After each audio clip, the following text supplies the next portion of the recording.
Hello, everyone, and welcome to the Chronicles of Justice and our 2016 Operation Vigilance podcast.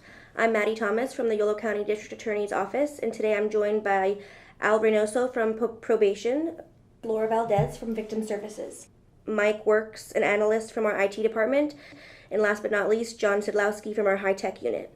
Today we'll be discussing a recent operation our office conducted regarding a sex offender sweep of all registered sex offenders in Yolo County, in efforts to ensure our community feels safe and remains as safe as possible.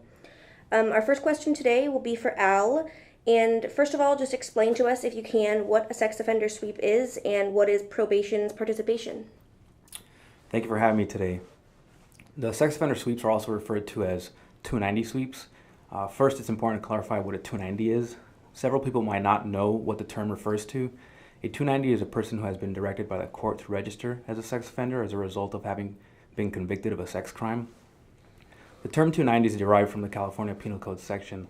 Penal Code section 290 lays the parameters for what crimes qualify someone to register as a sex offender and how often they need to update their registration status.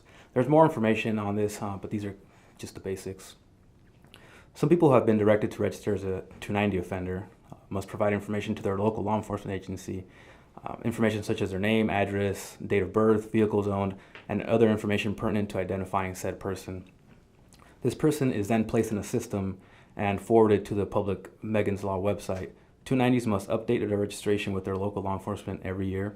They must also do so on their birthdays. If the person is transient or homeless, they must update their registration every 30 days.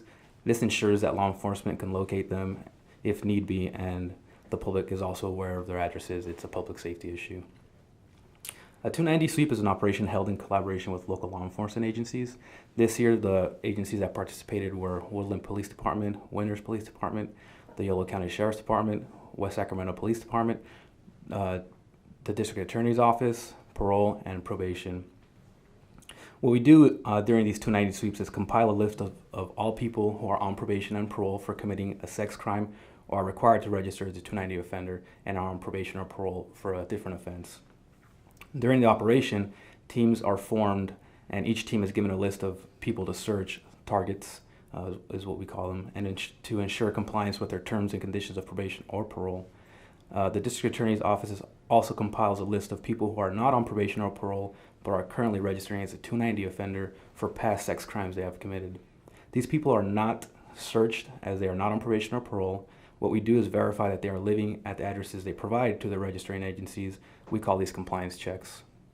And on these compliance checks, what types of violations are you looking for? When we're conducting searches on people on probation or parole, first it's important to note that we're not looking for violations, but rather seeking compliance with their terms and conditions of probation or parole, and it's our duty to protect and making sure the people are safe.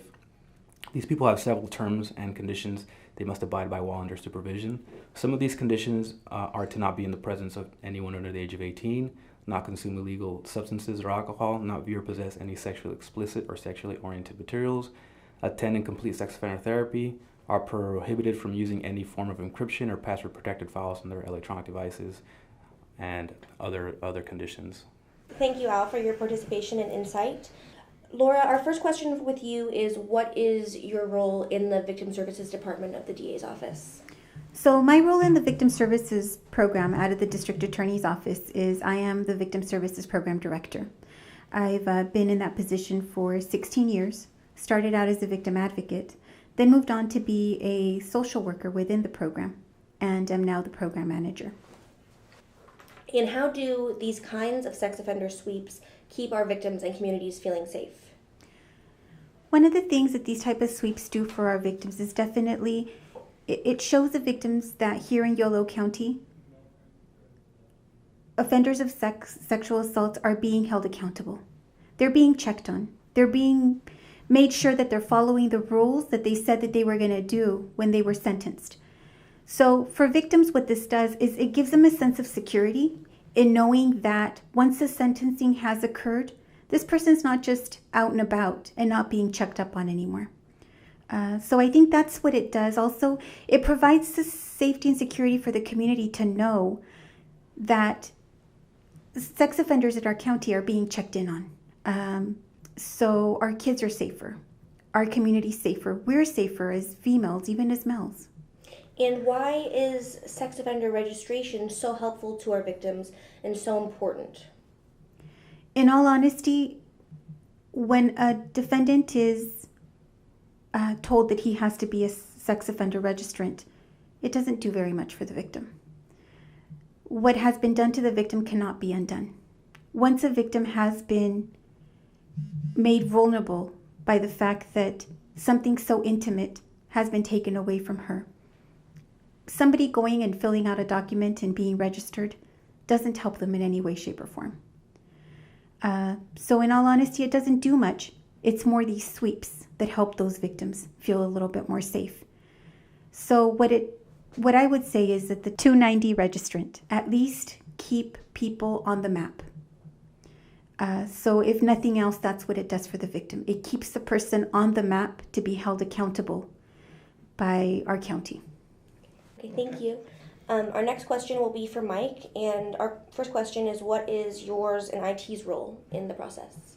So my role in the operation is mainly to gather all the information for all the sex offenders in the county.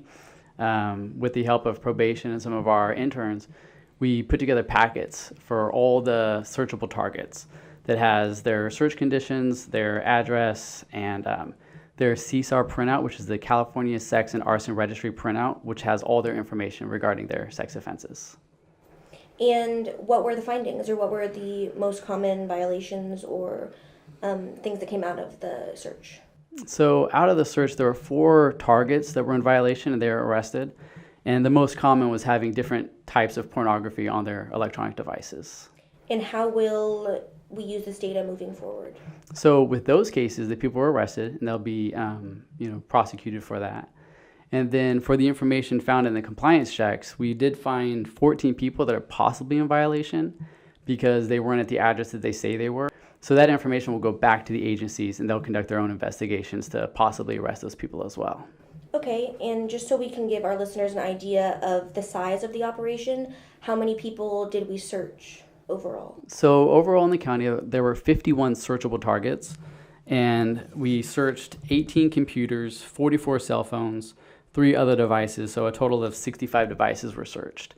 And then there were also an additional 310 compliance checks that were completed. Okay.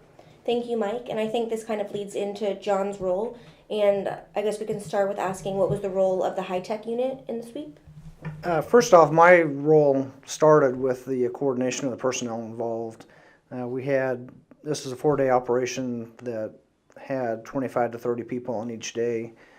So coordinating all those people and putting together operational plans, that was my first goal. After that, my position as a high-tech investigator was to conduct the high-tech searches in the field. The folks in the high-tech unit have specialized training and specialized equipment to where we can actually search for hidden networks, search for hidden devices, and we have the means and ability to search computers on scene for material that is prohibited by the terms of the probation. John, since you coordinated the majority of this operation, can you explain to us why this communicative nature with the many organizations is so crucial? Well, it becomes a collaborative effort between all of the agencies within the county, including, as Al mentioned, probation, parole, and all the local law enforcement agencies. And it brings everybody together, and one of the things I do when I put together the operations plan is I try to team up members from one department with members of another department, which helps facilitate teamwork and partnerships between the agencies. I just want to add to John. It's very important, the teamwork we've established. As a probation officer, when I conduct home searches on people who are on probation for a sex crime or sex offenders, I don't have the equipment and I'm not electronically savvy enough to go into depth and search the computers for any hidden files. A few months ago, I asked John to come with me to a home to do a home search, where he brought his electronic equipment and was able to find a copious amount of pornography. Also, about a month ago, I confiscated from a different subject about 22 gigs of information, and I'm not able to go through that. So the district attorney's office is the one that searches that information, so I drop it off to them and they go about and do their investigation. And one thing I could also add to that as well is this operation has also helped, strengthen the communication between all the people at the agencies that do register the sex offenders. I previously worked at the West Sacramento Police Department, doing just that. And this operation helped me, touch bases with the people at YCSO or the Woodland PD or Davis PD about their processes and how we could all strengthen it together. And at one of our operations a few years ago, there was actually a really nice collaboration between one of the investigators at the West Sacramento Police Department and one of the investigators at Sacramento PD. And Sacramento had a case that their district attorney's office wasn't going to prosecute. So they touched bases with the investigator in West Sacramento because the registered sex offender was also in violation in Yolo County. And the district attorney in Yolo, we prosecuted the case, and the person was actually convicted of 4 years in prison because of the violation. So that was a nice success story. Thank you, Mike, for adding that insight. Does anyone have any closing thoughts or comments they'd like to add before we sign off? Thank you for having us. Yes, thank you for having us. So thank you all for being here and participating in today's podcast and for shedding light on the successful operation.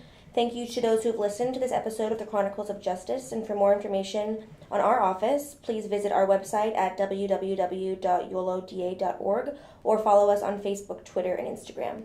Thank you.